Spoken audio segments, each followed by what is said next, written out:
Good evening, everyone. My name is Kate Stewart, and I'm the president of the League of Women Voters of Greater Tucson.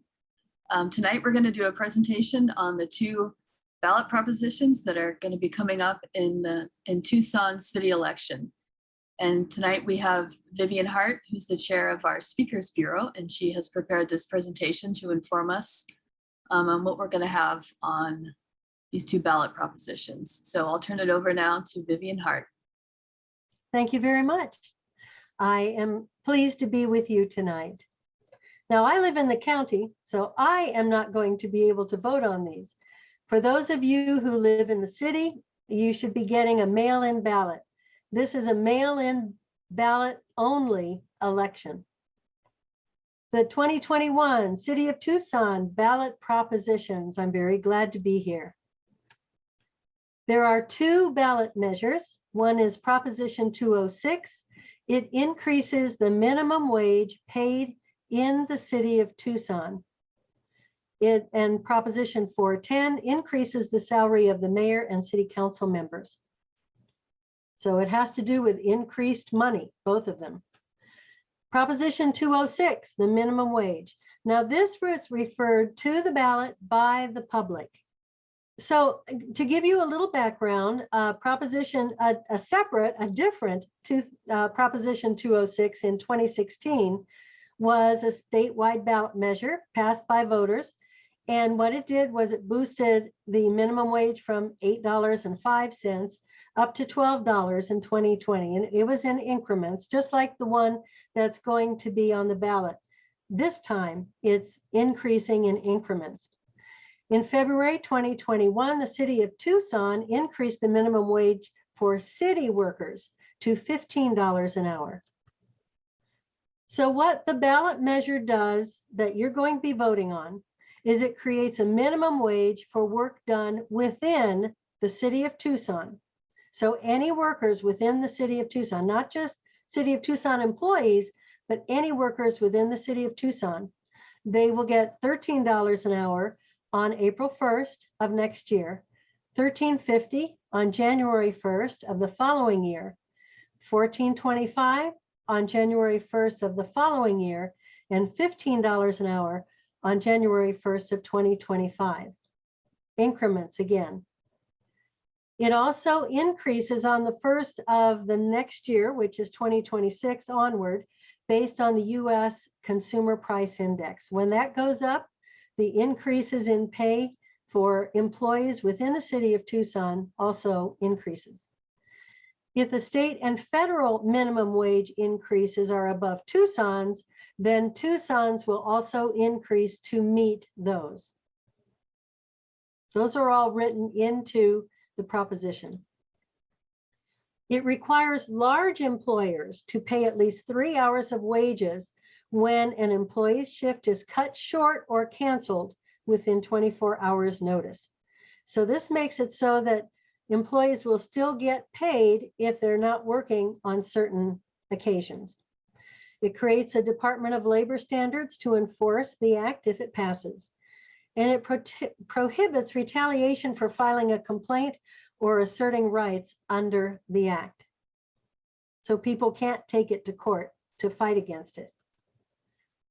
So a yes vote means the minimum wage would increase in increments to $15 an hour by January 1st, 2025 within the City of Tucson.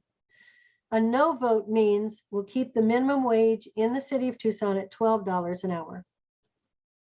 So here are the arguments for it. It will help working families. They'll have more money to spend. People who are making minimum wage now are going to be making more money. It actually strengthens the local economy. It makes it so that people who have less income right now will have more income, and those are the people who spend their money most rapidly within the economy.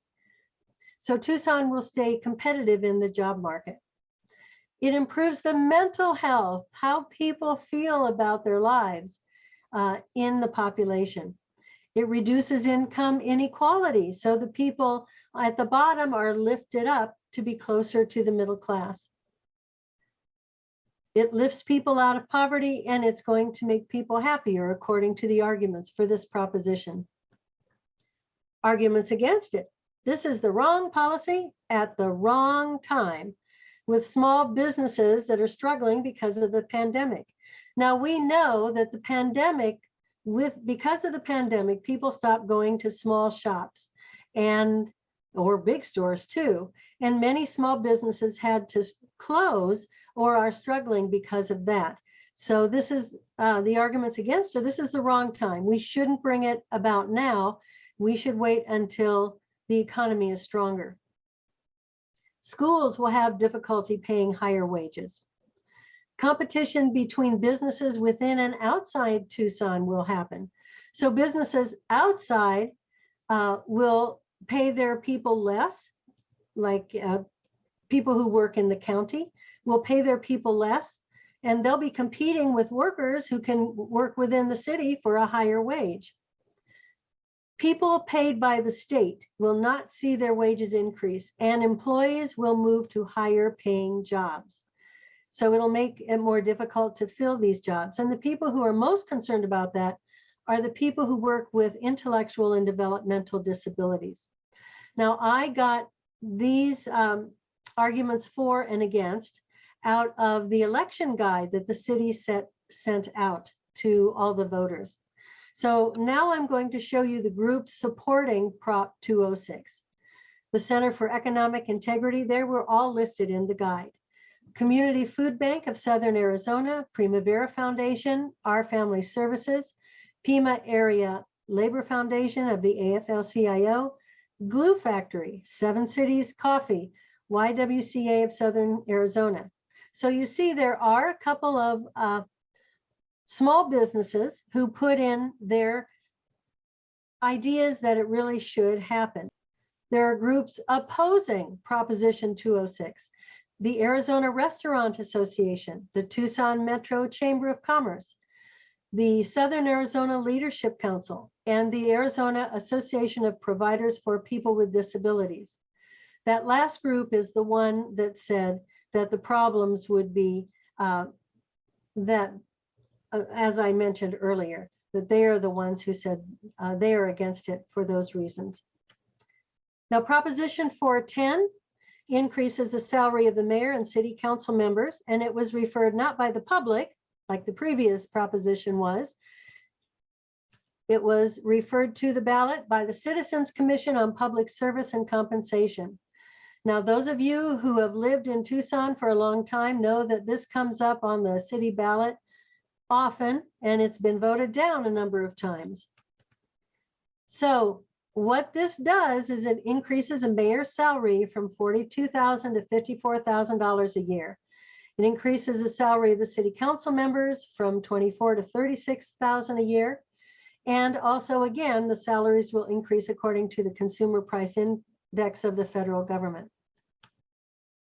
So a yes vote means to increase their salaries, and a no vote means to retain the current salaries of $42,000 and $24,000. So here are the arguments for it. The mayor and city council members have not received a raise in 20 years, and they currently make less than the minimum wage. Now, how many of you would actually work at a job for 20 years without a raise? That's a long time without giving a raise, especially with inflation that we have. So that's an argument for it. Since their last raise, the city's population has increased over 50,000 people. The budget has increased by almost 50%, thereby creating more fiduciary responsibility that the mayor and the city council members have. The cost to each Tucson citizen is a grand total of 15 cents per year. Tucson lags behind the 7 largest cities in Arizona in compensating leaders, even though Tucson, as we know, is the 2nd largest city in the state. So the 7 largest cities in the state pay their leaders more than Tucson does, even though we have much more of the population as 6 of those 7. It will encourage qualified applicants to apply for public service, to be on the city council or to be the mayor, because we will have people who will be able to make a living wage. But there are arguments against it. It's too much of a raise. It should not be that much. And the money could be better spent, for example, for social workers and for health services. The money should be spent other places and not just to pay our leaders. Here are the groups supporting Prop 410. The Center for Economic Integrity, Activate 48, Tucson Young Professionals, Tucson Metro Chamber of Commerce, Los Adelitas, Arizona, Southern Arizona Leadership Council, Arizona List. Not a single organization or group was listed in the city's election guide, but one individual raised concerns. And those are the concerns that I brought forth in this presentation. So vote on November 2nd or before. If you get an early ballot, mail it in at least a week before. Now, you may know that the post office is getting slower and slower over time. So we used to tell people, make sure you get your vote in a week beforehand. But now maybe you need to get it in a week and a half beforehand. So mail it in maybe even the third week in October, because it is important to get your vote in and for your voice to be heard. It's important to vote, even if it's a city election, that's okay. It's important to vote.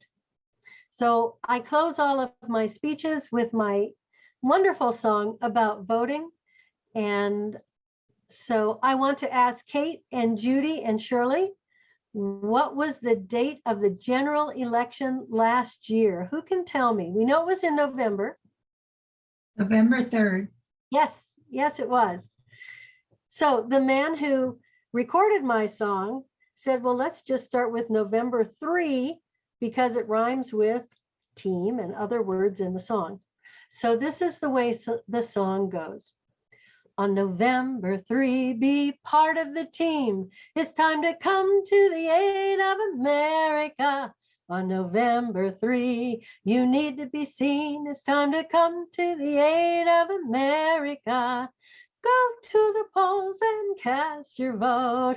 Time to have your say. Let your voice be heard now. We can make such a beautiful way. We can create such a beautiful day.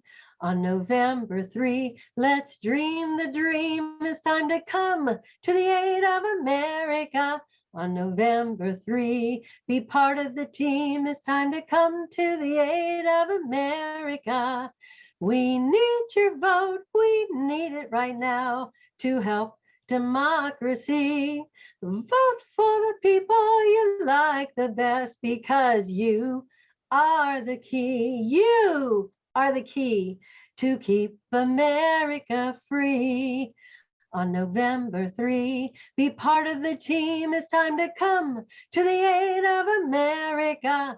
On November 3, you need to be seen. It's time to come to the aid. Come to the aid. Come to the aid of America. Vote. Be sure to vote. Thank you very much. Thank you, Vivian. Thank you, Judy. Vivian, a couple of comments on the first proposition, the minimum wage. One of the arguments against it, and I don't know if it was in the book, but it probably is that the merchants would, or all the business owners would raise their prices in order to pay the raise, and that would cause all the prices to go up accordingly, because the business owners would only pass the costs along, not only to their employees but to the public. So the public would take their business elsewhere. And one of the old arguments against raising the salaries of public officials, and it wasn't listed this time, is that these weren't designed to be full-time jobs. Mhm. Well, of course, we all know that they really are full-time jobs. I noticed that that argument hasn't been used lately, but they use that to justify such low salaries. Right, just like the state legislatures. That too, yeah. Legislators are not full-time either. Well, let me address the first one, and that is studies have been done when the minimum wage has increased, and they haven't found that it really makes a big difference in how much prices go up. They go up somewhat, but not a lot. Now, remember, this is incremental over time, and inflation also goes up too, and that raises prices. So as far as I understand, the studies have shown so far that raising the minimum wage incrementally does not raise prices a lot. Maybe a little, but not a lot. That's what I've read. We heard the same arguments when we were running that statewide proposition on the minimum wage.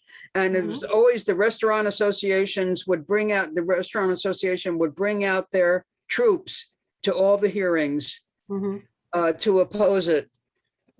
And they're doing it again, and it hasn't cut business any. Right. They proved that it hasn't cut business. Right. So now the second thing is, since the population of Tucson has increased by 50,000 people, and the amount of budget that they deal with has increased 50% since 20 years ago, that's the argument that even though it's supposed to be a part-time job for the mayor and the city council, it has ended up being a larger job. Because of the gain in population, that means that each council member has more people who are constituents of theirs that they need to work with if there are problems with the city. And I know I live in the county. I've gone to my county supervisor. I've gone to my state representative in order to solve problems and actually federal years ago to solve problems for me. And I'm sure in the city that happens. So they have to put in more hours taking care of constituent problems and issues that arise. So I think that's one reason why the commission that was set up to look at these made the suggestion to raise it.